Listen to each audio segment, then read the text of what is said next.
motherfuckers doing? Last week they had Brady. This week they got Brady. We're literally doing it differently from everybody else. As a matter of fact, moving forward from this point on, I will not make reference to PFF. Ready to get into it? Yeah. All right.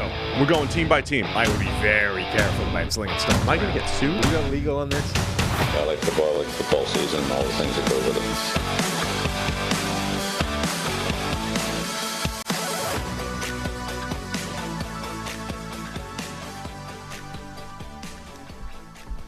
The Eagles remain undefeated, and the Cincinnati Bengals finally get a W on the board. Those are two of the big takeaways coming out of our third Monday Night Football doubleheader. Here to talk about that and so much more is Trevor Sikkema after finally getting his camera to work. That's why we're a little bit late today. So apologies for that. But what's up, Trev? How's it going? All right, so you mentioned that the Eagles beat the Bucs, and then you throw me under the bus with the technical difficulties. We're starting off strong. Mm-hmm. This duo is starting off very strong this morning. I feel the love from you, Sam. But everything's great, man. Yeah. Excited to be back on with you. It's just important to point out that it's not my fault. That's all I'm doing here. I don't even care who I'm throwing under the bus, just as long as somebody other than me goes under it. That's the main driving force here. Survival. Yeah, it's the most important instinct for all human beings. You can't fight that instinct, right? It's hard coded into human beings. That's all I'm doing. It's very true. It's true. I should have thought about that. So anyway, we're going to get into that, and then we're also going to cast our eye forward to the teams that are currently already keeping an eye on the top of the 2024 NFL draft. If you've been with us for the first couple of weeks of the season, we talk quarterbacks, we talk wide receivers. This week, we're going to take more of a holistic approach, a big picture view, and just look at the top 10 teams currently positioned for those draft picks. But before we get into all that, fall is all about the back to school and back to routine checklist, and the most important task on that list should be securing your family's financial future, starting with life insurance. Fabric by Gerber Life makes it quick, easy, and affordable to protect your family so you can get back to enjoying life. Fabric was designed by parents for parents to help you get a high-quality, surprisingly affordable term life insurance policy in less than 10 minutes. Fabric has flexible policies that fit your family and your budget, with quality policies like $1 million in coverage for less than $1 a day. Get your personalized quote in just minutes and then apply when it's convenient for you. It's all online and on your schedule. You could go from start to covered in less than 10 minutes with no health exam required. Join the thousands of parents who trust Fabric to protect their family. Apply today in minutes at meetfabric.com/PFFNFL. That's meetfabric.com/PFFNFL. MEET fabric.com/PFFNFL. Policies issued by Western Southern Life Insurance Company, not available in certain states. Prices subject to underwriting and health questions. Almost made it through the terms and conditions smoothly, but there's always a hiccup somewhere. Can't ever get through it.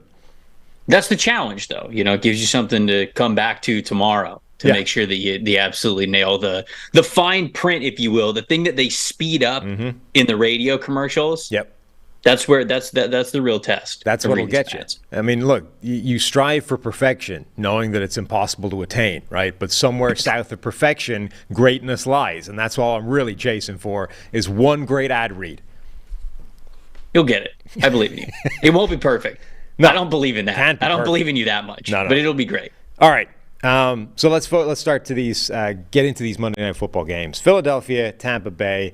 The Eagles, I thought, looked a lot more like the Eagles for the first time this season. It was a little bit slow going at the start, but then they kind of hit a groove and pulled away and, get to their 3-0 record and sort of looked more like the Philadelphia Eagles, racked up over 500 yards, won with relative ease, and did it apparently with half the team suffering from the flu.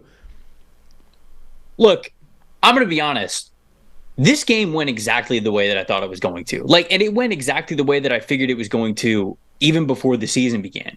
Everybody kind of has that post-success hangover. It's very, very rare that you get a team that either makes the Super Bowl or wins the Super Bowl that is able to just come out of the gate the very next year and just be that same juggernaut team. It's always going to take a little bit of time. So for the Eagles to not absolutely hit the ground running this year, especially losing both of their coordinators, offensive and defensive, it makes total sense that, the team is really talented, but they're not blowing teams out of the water like we saw at the second half of last regular season. But they're still a really good football team. On the other side of things, Tampa I tried to tell people like Tampa was going to be more competitive than I think Vegas Super Bowl odds or a lot of prediction shows were willing to admit. Like they were going to hang tough with some teams, but certainly if you take into account that they were down Carlton Davis, which is really important in this game going up against the Eagles wide receivers, and then Jamel Dean's in and out of the lineup with injury as well.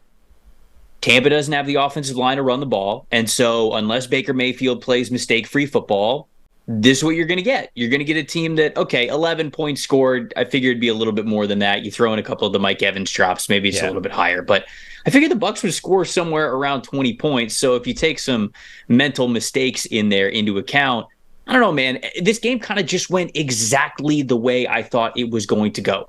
Philly's the better team. Tampa was a little bit more beat up. And really, Tampa cannot run the ball. They cannot run the football. And when they try to have balance in their offensive identity with a running game that is as poor as they have and an offensive line as poor as they have, it's just not going to work. You're not going to be able to beat some of these better teams in the league, and Philly showed that last night.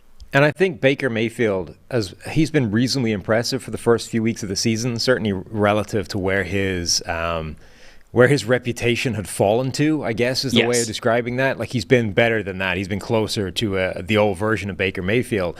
But I think he's still a quarterback where you don't want to be relying on him to have to do it, all by himself. And you just don't want him needing to, like, okay, the Eagles are rolling. They're crushing it on the ground. They're going to put up points. Now we need Baker to keep pace, right? That's just not really going to happen.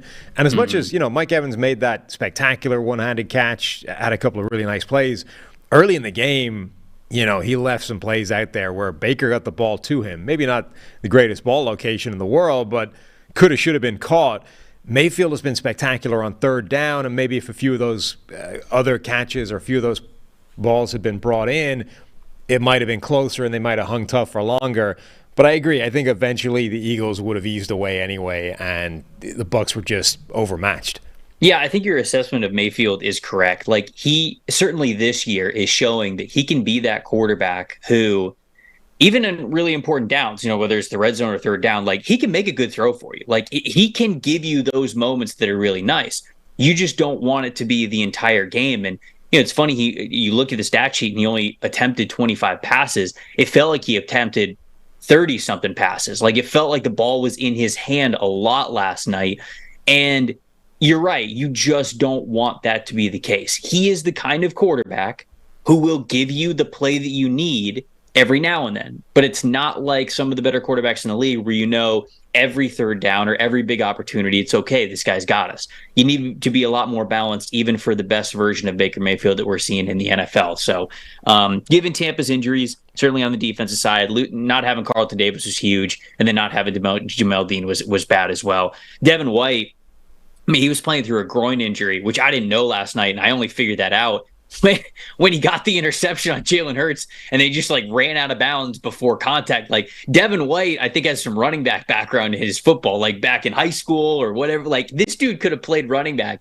And it felt like, if you go back and you watch that interception, Vita Vea just takes off. And Vita is about to one-man blocking crew you like Sunshine in Remember the Titans, where Rev Harris is right behind him and he's just bowling people over like one after another. That was what it looked like Vita Vea was going to do in that interception. And then Devin just stepped out of bounds because he didn't want to re-injure his groin anymore. So I was kind of disappointed in that. But yeah, all in all, I do agree with your assessment of Baker. I think it was fine. Tampa's just, especially up front and especially on their interior offensive line, they're not at a place where they're going to be able to control the clock against really good teams. They could do it against the Vikings and the Bears. Like, we saw that the last couple of weeks. They were able to do it a little bit better, but not against the Eagles. No chance. Yeah, they were fairly well dominated up front on both sides of the ball, like both sides of the line of scrimmage. The safety where Nicholas Moreau gets in to make the play. Both Jalen Carter, who was spectacular in the game, and Jordan Davis, like those guys, you hear sometimes about resetting the line of scrimmage. they reset the line of scrimmage 1 yard behind the goal line. And then Burrow was able to get through the gap and be the guy that eventually made the play. But like that Georgia duo of defensive tackles just took the interior for Tampa Bay and moved it a yard behind the end zone line. And it's like the goal line, that's a problem. And they did that multiple times in the game. Jalen Carter was an absolute wrecking machine. And then the other side of the ball, like I had a screenshot of DeAndre Swift who ran just in a straight line right up the middle of the field and was 15 yards deep before anybody touched him. They were opening some major running lanes. Yeah, I don't want to take anything away from DeAndre Swift because I hate kind of prefacing it like this, but people are like, oh, look at the resurgence in Philadelphia.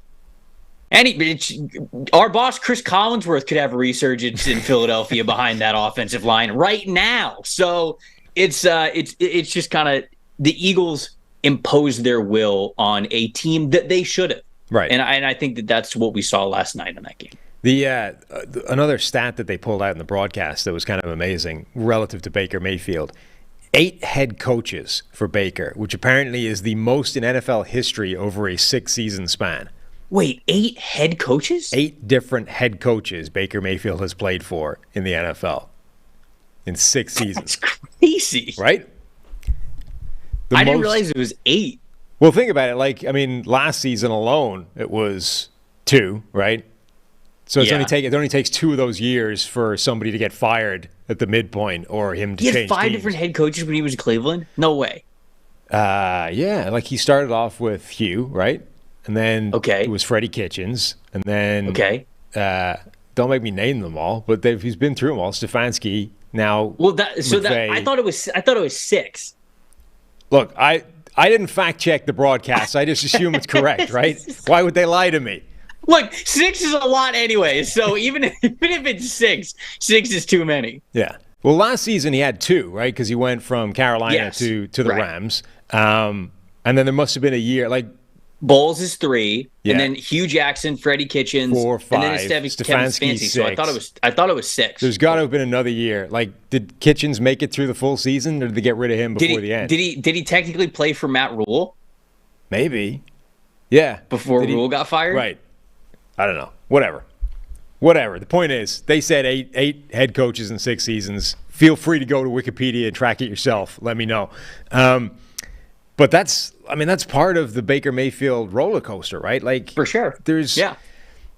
Other quarterbacks have had to deal with a huge amount of turnover and coordinator and head coach, all those kinds of things, right? So it's not like it's unique to him. That being said, apparently 8 in 6 years is unique to him in NFL history and certainly kind of helped him settle into any kind of rhythm and get going and all that kind of stuff. Another element of that game, it was scoregami for those of you who partake. It was indeed. 25-11, final score, the 1,078th unique final score in NFL history. That score has never happened before in the history of the game. Wow. Congrats to Tampa. You know what? I'm going to count it as a win. Actually. You should, yeah. Another couple of things, like just notes I had in that game. I think Reed Blankenship is now becoming so important to that Eagles secondary. Sure. That dude is a baller, and he's important in both the run and the pass game. When they miss him, it's a massive loss in that secondary, particularly when you're down, Nakobe Dean at linebacker as well. Like you're missing a lot of the spine of that group. He made such a difference to yesterday's game. Yeah, I agree. And then I'll just give a homer shout out to Christian Izien, who's the slot / safety player for the Buccaneers, who they got as an undrafted free agent from Rutgers, who I know Troy Aikman was talking about it in the broadcast last night, but he's a player, man. I mean, for him to earn that job at a camp, I'm not going to say it was the stiffest competition in the world because they had that spot open. They needed somebody to step up and fill that spot, but they didn't just give it to Izien because he was the only guy there. It's like, all right, well, I guess we'll give it to you. He truly earned that job, and that was the whole vibe from everybody that was covering camp down there in August. And I think that he's going to be a major player for them. To already have, you just look at how fast that guy's playing already from a slot position that demands so much. Not only are you tasked with guarding all different receivers of all different shapes and sizes because offense coordinators are trying to use the slot and the space that comes with it to put their best wide receivers in the most advantageous situations. So you're sometimes going up against guys that are 6'3", 6'4" on one play, and then you're going up against guys that are 5'9" the next play. Two totally different skill sets, and yet you're still kind of asked to stay in front of them and stay with them. So not only is coverage difficult, but when to blitz, when to disguise it, the chemistry that you have when you're in zone coverage, not to mention the versatility that you have as a safety player too. I just could not be more impressed with Izzy being able to play as fast and as confident as he already is in a Todd Bowles defense that is so aggressive, that demands that you are exactly where you are and playing as fast as you can. It's pretty cool to see him. So Blankenship no dimming of his spotlight at all whatsoever. He was great in this past game. I totally agree with you. But just to give another shout out to a secondary member, Izzy has been great too. No, he was. The last point to bring up, we've talked about this a bit in the podcast before, but I haven't heard your take on it, I don't think.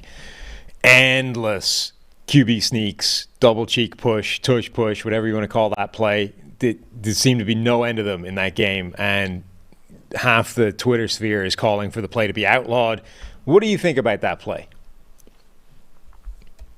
I mean, it's obviously not outlawed, so any team in the NFL could do it. Mm-hmm. To me, it just emphasizes more how great the Eagles are on the offensive line, because any team in the NFL could do this. Any team could literally just go to the all 22 of what the Eagles are doing and say, we're going to do this exact thing. But it doesn't happen nearly as much anywhere else in the NFL because nobody has the offensive line that the Eagles do. So I don't know, man. I'm kind of indifferent about it.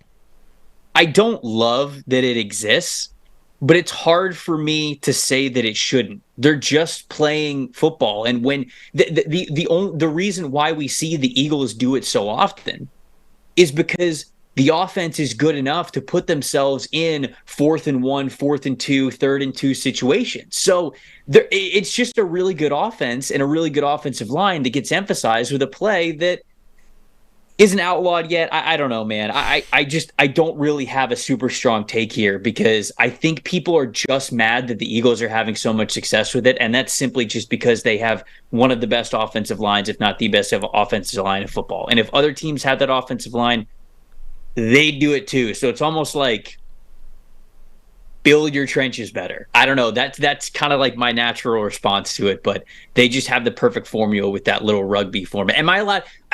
Are we allowed to actually cook? Because people call it like a rugby formation. It looks like rugby, but you are my go-to expert on all things rugby. So are you insulted when they say things like that? I mean, I'm not insulted. It's just, it's not. it's just wrong. Like, it's factually incorrect. But it's fine. Call it whatever you like.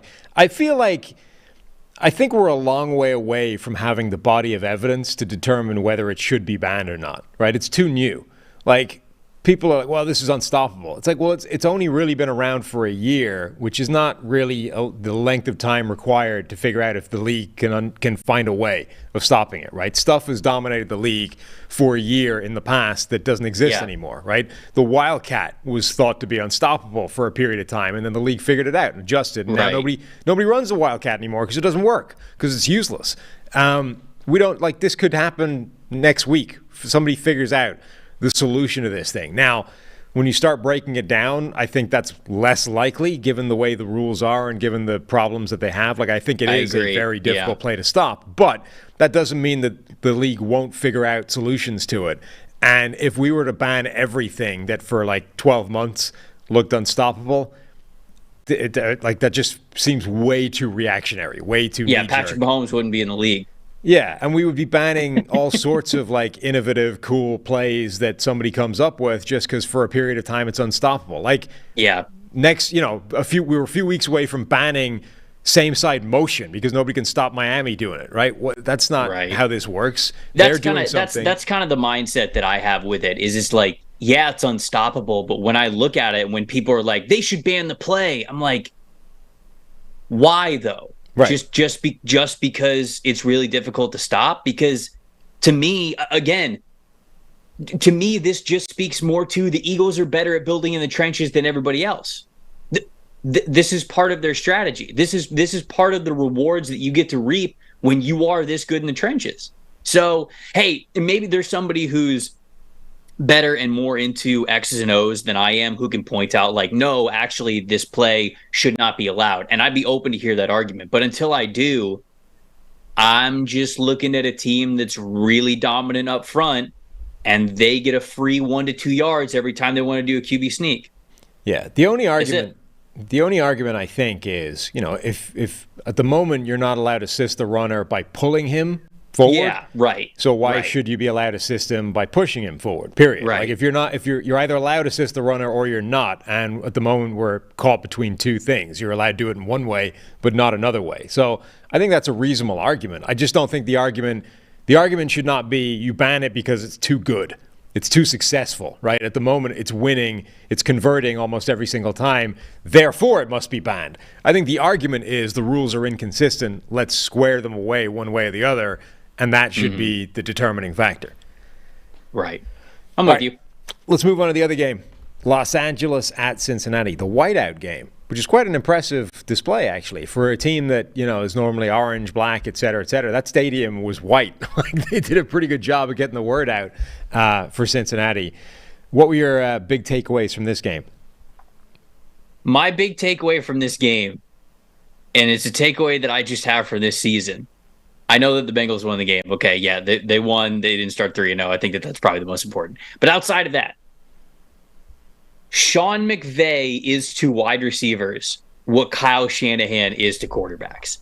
You can give Sean McVay any wide receiver, and he will figure out how to make them a production factory, an assembly line of yards, targets, catches, and points. He is taking these players. The Tutu Atwell pick when it was made was one of the most scrutinized picks that we had in that entire draft, and it's taken a little bit to get to that point. But now he has completely found out how to use a guy who was basically just one-dimensional with speed and completely make that speed productive. He's doing the same thing with Puka Nacua. And I don't mean to take away things from these players. They've worked hard to get in this position, especially Nacua, who, from everything that we have read, has just really hit the ground running since he got in with that organization to be the most reliable receiver for Matthew Stafford that he can be.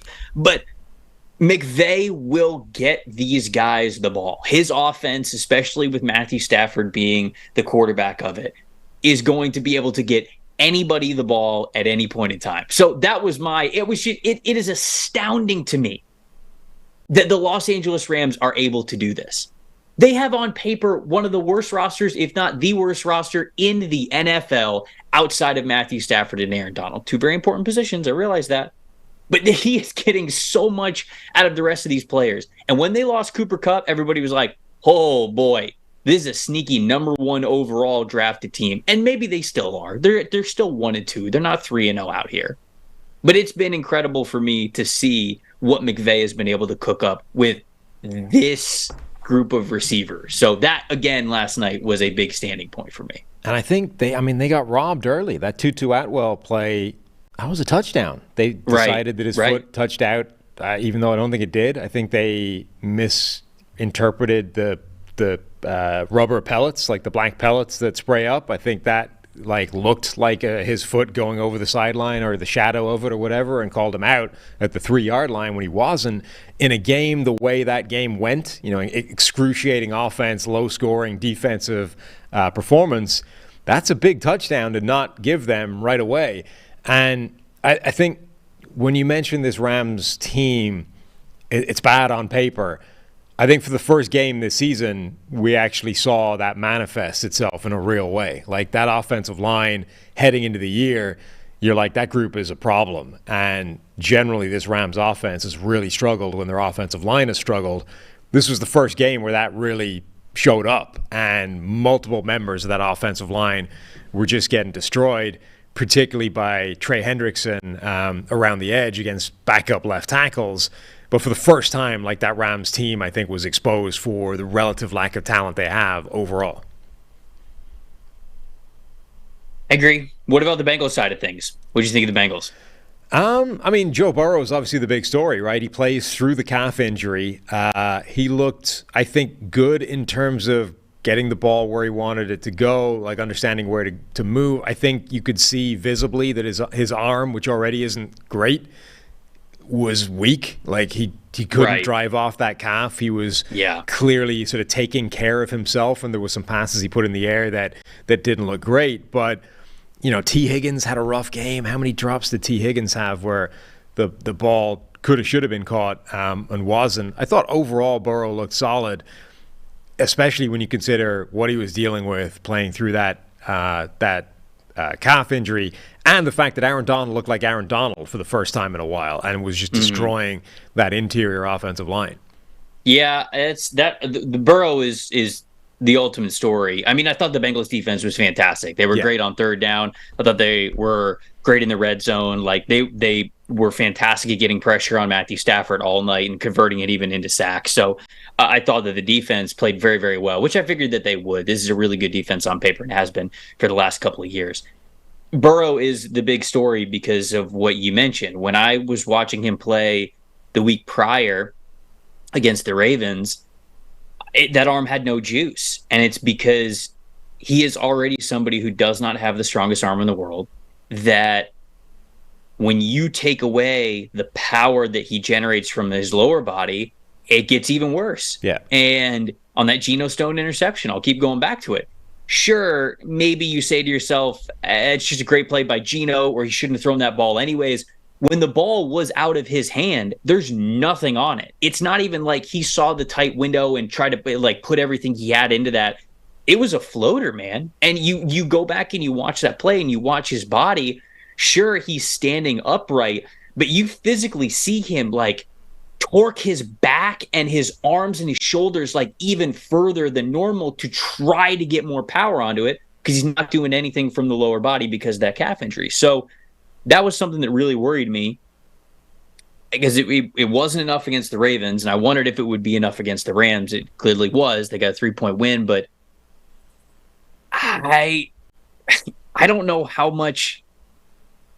Like, does he really heal and get better if you continue to play him? That's my worry. Well, that's because if you can tell me, I'm not a doctor, but if you can tell me that if he just takes it easy every other day other than game day, that his calf will eventually get to, let's just say, between 80 and 90%, then I'd be like, okay, yeah, play him.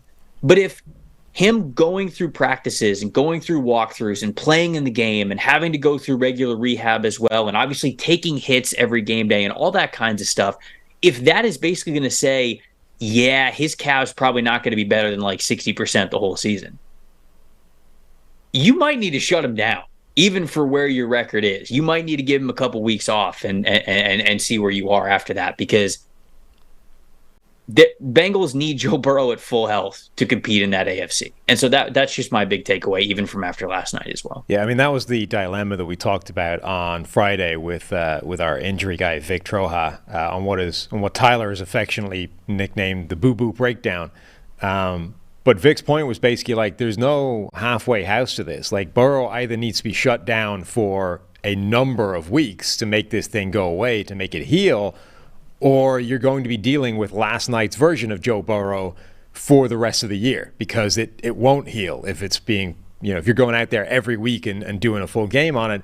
It's going to be what it is, which means that's the guy you're getting. And look, the other amazing thing about it was, like, he dropped back to pass 50 times. They didn't, they didn't have a choice necessarily, but it wasn't like they were able to protect him and Burrow was just a distributor and didn't do an awful lot. He had to carry that offense, and he made some mistakes in there as well, but generally played pretty well. The other side of the ball, though, that the Rams, you mentioned their struggles on third down. I wrote down exactly what it was because it was wild. They started 0-6 on third downs, right? Then they get a conversion late in the third quarter, but it was negated. So then they actually end up going 0-10 on third downs before finally getting their first official conversion on that touchdown at the death, which ended up not making any difference whatsoever. So effectively, over the course of the game, the Rams basically could not convert a third down at all. you kind of have to convert on third down to win football games. Yeah. That's why people tune into PFF. That's why, they sign up for the advanced data. I was just looking this up while you were talking because I was curious of the Bengals schedule because they're in a tough division and then obviously they're in the AFC. So I was like, is there going to be even a place where you can rest Joe Burrow? If you are going to give Joe Burrow any time off at all, that's not centered around the bye week, it's actually these next 2 weeks. And it doesn't sound, playing him against the Rams makes you feel like they're not going to sit him. Yeah. But they play at Tennessee, and it's a Titans team that they should beat. And then they play at Arizona. And I get that Arizona's been scrappy, but if you are looking anywhere else in the schedule, it's rough. Seahawks, 49ers, Bills, Ravens, Steelers, Jags, Steelers again, Kansas City Chiefs, Cleveland Browns. Like, their schedule is littered with teams that are above 500 rosters, whether they're above 500 when they play them or not. But these next two games against the Titans and Cardinals are basically the easiest two games that they're going to have in a stretch. So if you're going to rest Joe Burrow at all whatsoever, it would probably be these next 2 weeks. But I don't think they're going to do it. No, I don't either. I think their biggest problem is that all those games, no matter who they're playing, who wins changes whether Burrow's in the lineup or not. Like the Titans, yeah, Cincinnati should beat them with Joe Burrow. If Jake Browning is the quarterback, should they beat them? Probably not. Like, Hey. I'm just saying. You're probably right. Yeah. Other guys that had fantastic games. We talked about Trey Hendrickson and the damage he was doing. That guy put up 10 pressures in that game. The league leader through 3 weeks is at 19. So that was a pretty impressive performance by him. Logan Wilson, spectacular interception, like 2 interceptions, in fact. Was a real impact player for them. I thought overall that Bengals defense looked like it was supposed to for maybe the first time this season. Like, lost in all the Joe Burrow hysteria over the first 2 weeks has been like nothing else on the Bengals had been looking particularly good either. Yeah. I agree with you. I mean, that first week, it's the weather conditions were so crazy. You're almost kind of throwing everything out of the window.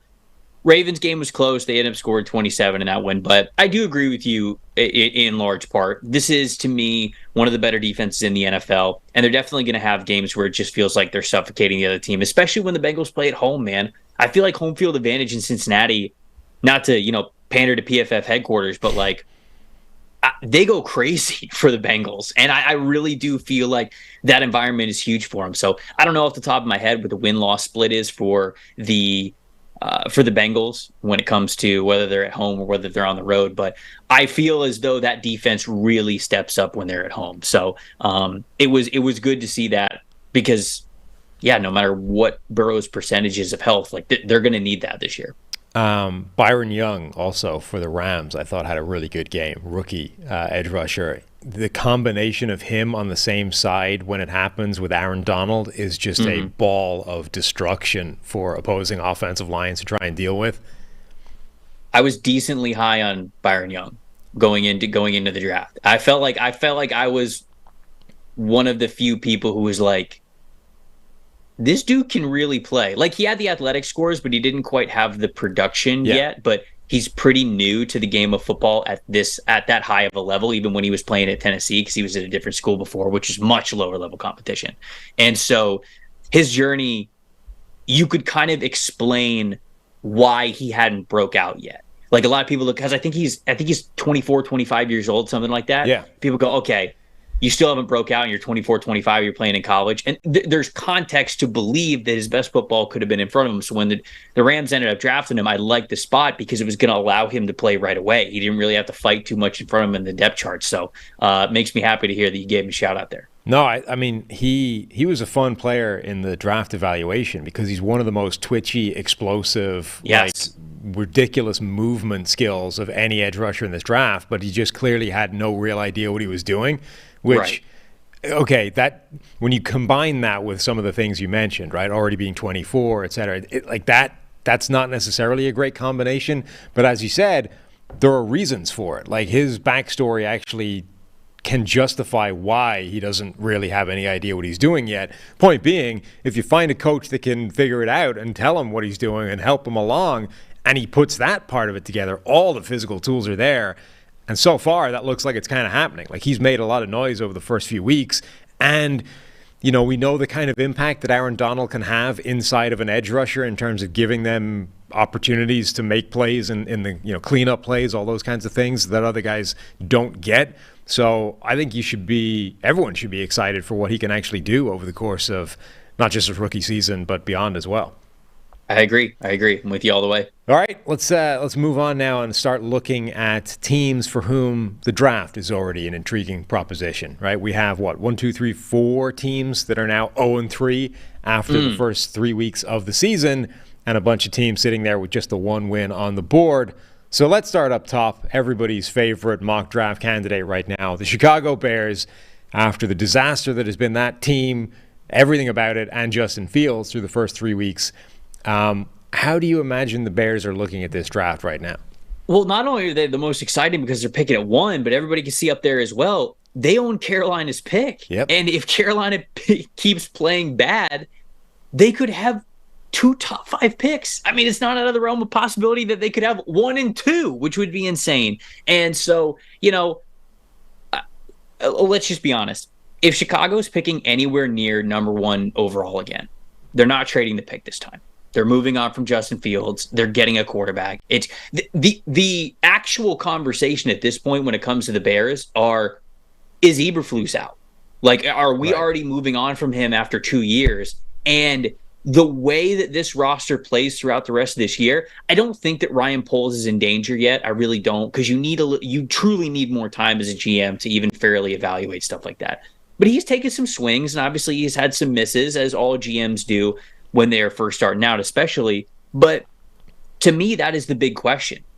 If you are so bad that you're picking number 1 overall, or let's just say even in the top 3, because you're getting yourself either Drake May or Caleb Williams, do you want the coaching staff that has established this current culture in Chicago to then get a year with your new franchise QB? I would lean that you don't, because that stuff, winning attitude is contagious. A losing attitude and a losing culture is often a pandemic. Like, when you start to slip and not believe and become this franchise that does not believe in themselves, things get bad very, very quickly. And the only way that you really wash all of that out is when you get new coaches and new leadership in the building. So I often agree that it is unfair to only give head coaches 2 years. I think that head coaches really need 3 years minimum for you to correctly judge them. But unfortunately for Eberflus, he's on a timeline where things are going so poorly for the Bears that if they are picking another quarterback, I don't know if they're going to want that current regime to kind of like roll the dice on, all right, well, maybe you'll be good with this next quarterback because you weren't good for Fields. It basically comes down to how much they're putting the blame on the coaching staff versus Justin Fields at this point for the lack of production and honestly the lack of hope that entire regime and organization is exuding right now. I think there are times where the decision kind of gets made for you, and I think this is true with starting quarterbacks as well. Like the Zach Wilson discussion, that is eventually a decision that is going to be made for Robert Saleh. As much as every single week he's going out there going, Zach Wilson is our guy, he's our quarterback, he's the guy that's going to be starting all year long. It simply will not happen. At some point, it will become too much, and Zach Wilson will have played his way to the bench, and he'll have to make a change of some description, right? This happened with Marcus Mariota as well, multiple times in the last few years. It's inevitable. Right now, the situation in Chicago is going so badly that you're going to have to fire somebody, right? That's just the way the NFL works at this stage. Right. If this is the way it's going to be from now to the end of the season, people will lose their jobs at the end of the year because there just has to be consequences for that. There has to be somebody held to account for the dumpster fire that is happening right now. And that brings everybody this kind of cathartic closure where you can go, okay, even if it wasn't really their fault, somebody has been burned at the stake for this, and now we can all move on. Doesn't matter if we got the right person. The point being, we exercised the disaster of the season, and now we all set off in a good direction, feeling good about ourselves. So if the Bears are what we've seen for the last few weeks, I think Eberflus will be gone. But the bigger, sort of more interesting point to me is This is why I think giving Justin Fields this year made a lot of sense. Number one, it wasn't obvious that he was a worse option than Bryce Young or CJ Stroud or Anthony Richardson. And after 3 weeks, I still don't think it's obvious, right, that any one of those things is the case. Richardson is, still a work in progress, and the man's been concussed from running already. Stroud looks very good, but it's 3 weeks. And Bryce Young has been a disaster behind a terrible offensive line in Carolina with no receivers to throw to. So as much as the Fields part of it isn't working out yet, it's not like any one of those three guys has shown, oh, wow, we just passed on the greatest quarterback to come along in the last 10 years to do this, right? So yeah, it was at least a debatable decision anyway. You add DJ Moore in the process, and potentially more importantly, you get 2 first-round picks next year, which means if it does go catastrophically badly, you're already in a position to get whoever the QB is you want anyway, right? Even if they don't pick number 1 overall, they're going to have 2 top 5 draft picks potentially, so you can at least go and get the guy that you really want, right? They're in a position already to draft the next guy if and when it turns out Justin Fields isn't that guy. Yeah, and the timelines for Chicago were I don't want to say off. Off's not the word. Maybe not as in sync as you would want with the rest of the roster, because Justin Fields, it was going into this year, it was still year 3 for him.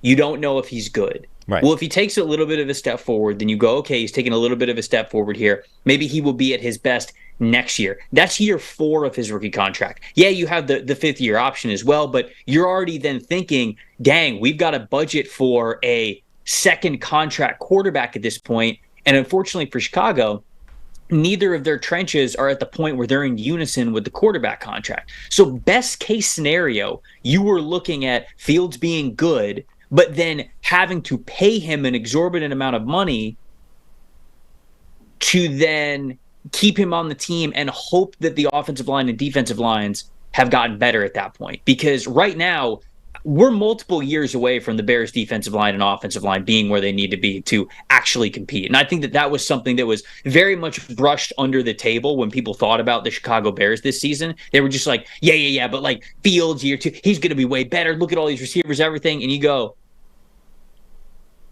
trenches aren't looking great, but nobody really wanted to hear that this summer. And I was probably guilty of that as well, not really emphasizing that as much as I needed to. But that to me also is a vote of confidence from almost just pressing the reset button entirely. New coaching staff in there. You get a new quarterback in there, which means you are resetting that quarterback contract timer. And that's going to be more in line to me with the timeline that it's going to take for you to build the trenches in Chicago as well. So that year 3 of that rookie contract for whoever's the quarterback next is going to be in unison with then the offensive and defensive lines being able to carry the team. Then you've got 2 more years of that rookie contract for that quarterback, playing at a very high level, hopefully competing in the playoffs.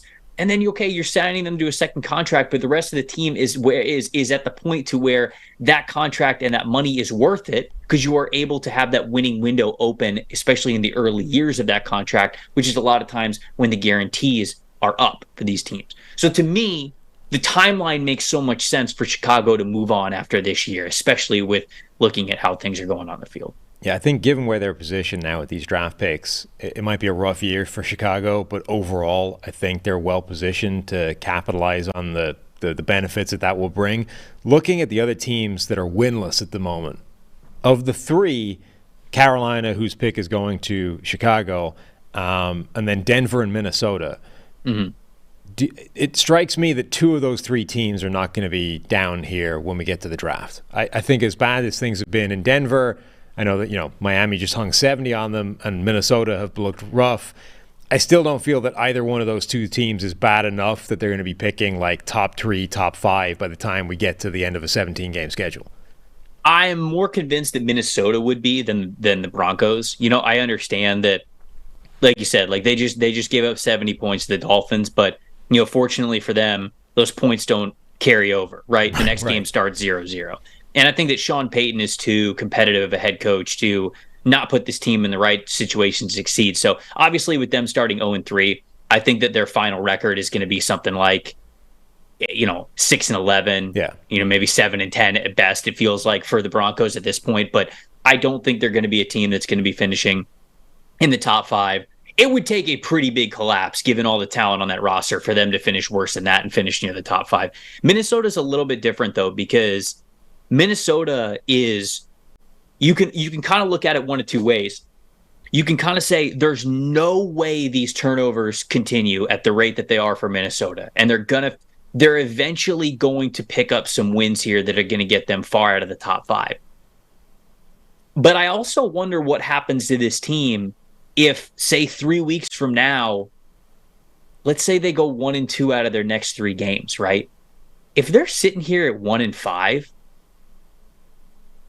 how many dudes, like how motivated are they to just like really be this big upset team at that point? All the conversation's going to be about, okay, this is Kirk Cousins last year, move on from him now, just start the next guy. It's going to be, I'm not saying that like these players are going to quit, because they never do, and that's not a thing that happens in the NFL.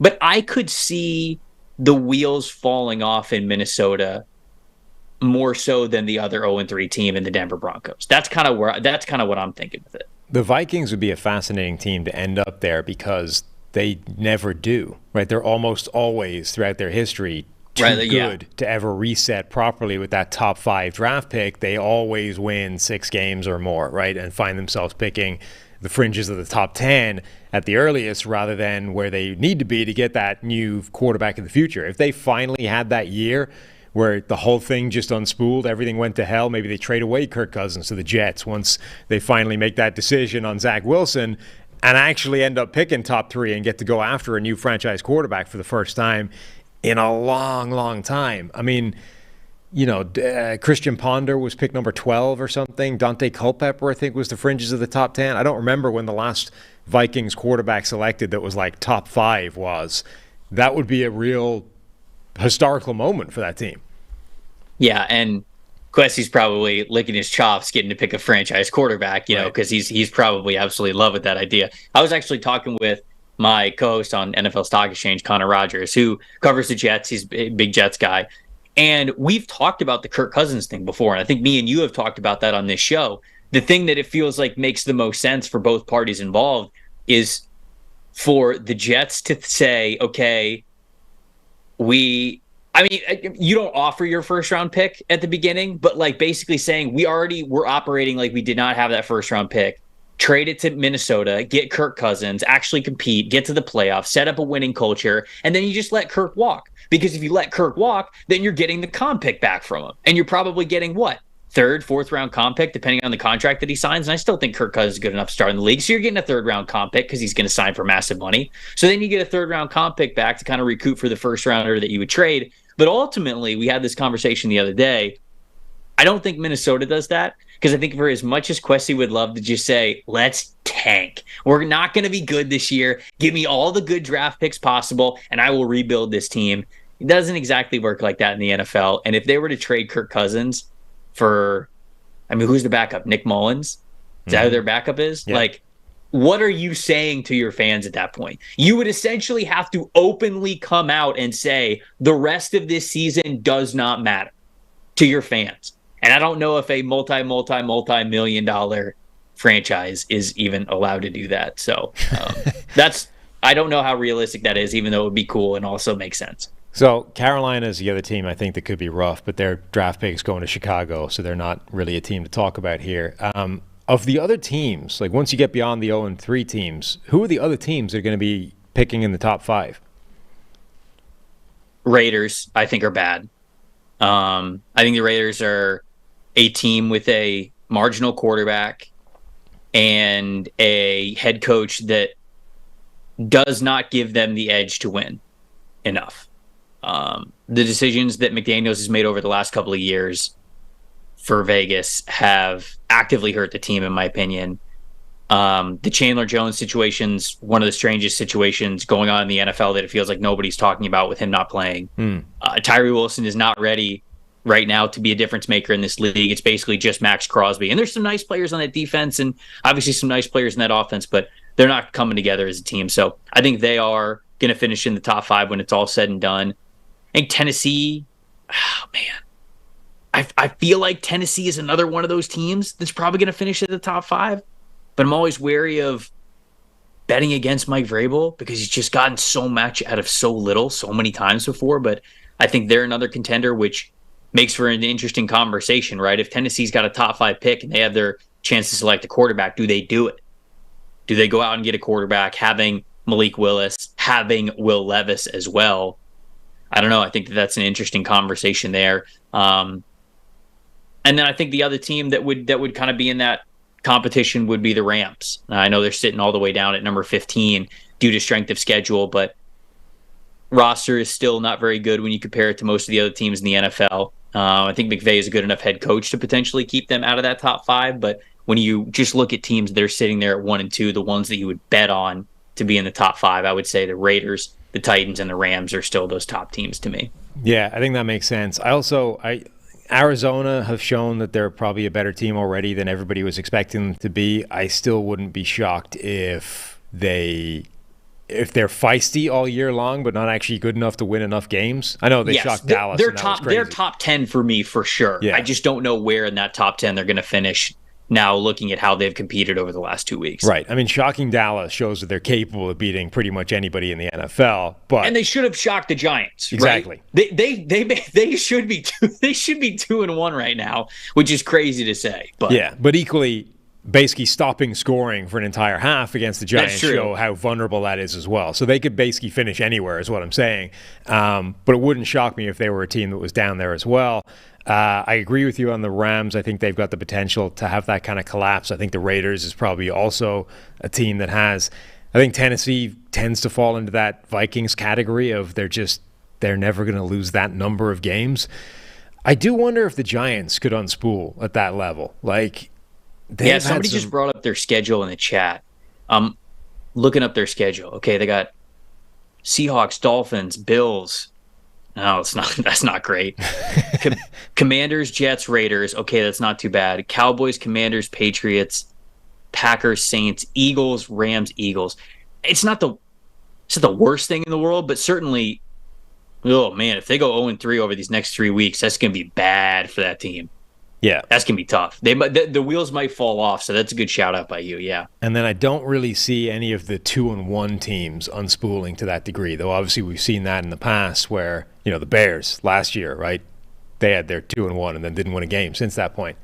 Well, look, Steve's just hanging around the outside the studio. Not doing the show. Not even doing his own show. Yeah, not even doing his own show. Just standing here, making interrupting. 2-1 teams. I think that Tampa could still be a team that finishes within the top 10, right? I think that they're sitting here at 2-1, and some people are feeling good about their direction. But I think last night kind of showed this is going to be a scrappy team, but Minnesota truly gave away that game against Tampa in week 1. Sure, they beat the Chicago Bears, and the Bears are one of the worst teams in the NFL, and I think that we see that right now. But you lose to the Eagles, and they're in a pretty scrappy division. Tampa's kind of a coin flip, right? I think that Tampa to me is anywhere from picking from 5 to 15. That's where I think that their range is going to be. But they are another one that could be within that top 10 that has a positive record right now. Obviously, everybody is focusing on Caleb Williams. At the top of this draft, we talked about other quarterbacks could force their way up there as well. Marvin Harrison Jr., the wide receiver, is going to be one of the top picks in this draft as well.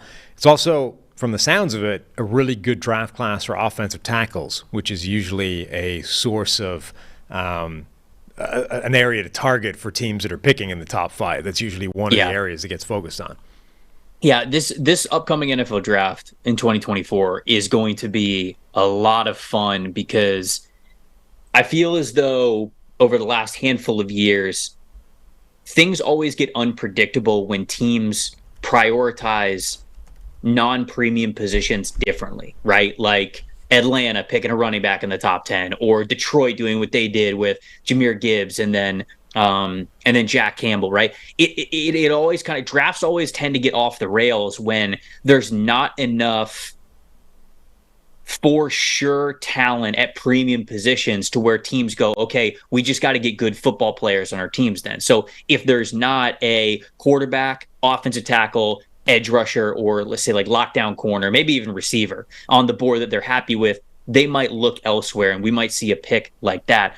This draft is shaping up to have a lot of talent at the premium positions. A lot of talent at quarterback, a lot of talent at offensive tackle, ton of talent at wide receiver. And I think that the edge rush group is probably a little bit less than those three that I just named, but still really nice talent at the top, some guys to covet in the first round.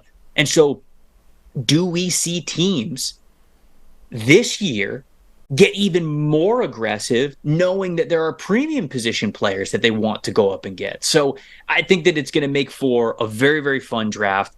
I'm telling you, man, I'm already through 185 players in this class, and I've got guys who are sitting at 115, 120 on my rankings. So I'm like, I got to move them up. There's no way they should have a 115 next to their name. They're too good. And I just scroll up and down and I look at my big board and I'm like, I don't know where I'd put them. There's a lot of really good football players in this class. And truly, this year more than other years in the past, it's an exciting year and a really deep year that's going to be fun to follow and analyze. So fans of these teams that are already looking at the draft, where do they got to go to check out all your stuff now that we're starting earlier this year and getting a good head start and all this stuff? Ooh, I'm glad you asked, because we got a fun schedule that we are updating throughout the season, man. This upcoming week, so next week, starting on Monday, we're going to have a brand new mock draft, a quarter season mock draft. So I'll have a new mock draft that's coming out, full first round mock. But we're also updating the mock draft machine with team needs and also the current draft order. You can see that right now, but we'll be updating that at the beginning of next week as well. If you want to check out the big board and all those players that I mentioned, we're updating that and pushing it from 150 to 175 this upcoming week too. So next week is a huge NFL draft week over at PFF.com. Make sure you're checking it out. Bookmark the NFL draft tab, because we're updating the big board, we're updating the mock draft machine, we're updating the team needs, and we're having mock drafts and all sorts of articles that are coming out all the time. We're starting draft season way earlier this year because people seem to really enjoy whenever we put that out. So we're already cranking it out. Whenever you want to dip that toe into draft season, wherever you are, whether you're a fan of 0-3 teams or 3-0 teams, we're going to have you handled at PFF.com. Let's go. All right. That's our first toe dipped into this water. We'll be talking about the draft, though, all the way through on these Tuesdays with Trevor Sikkema. Myself and Steve will be back tomorrow with JT O'Sullivan. QB School will be on the show. Now, an hour later, so 11:30 Eastern, because JT's on the West Coast and didn't want the 7:30 a.m. wake-up call, which I think is reasonable. It's fair enough. No, it's very reasonable. Yeah. I'm excited for that. I will be in the chat for that one. JT is one of the best. He's awesome. Outstanding. So if you guys want to see that, check out tomorrow, 11:30 on the YouTube channel or wherever you get your podcasts whenever it shows up later in the day. Thank you all for listening. Hope you've enjoyed, and we'll talk to you tomorrow.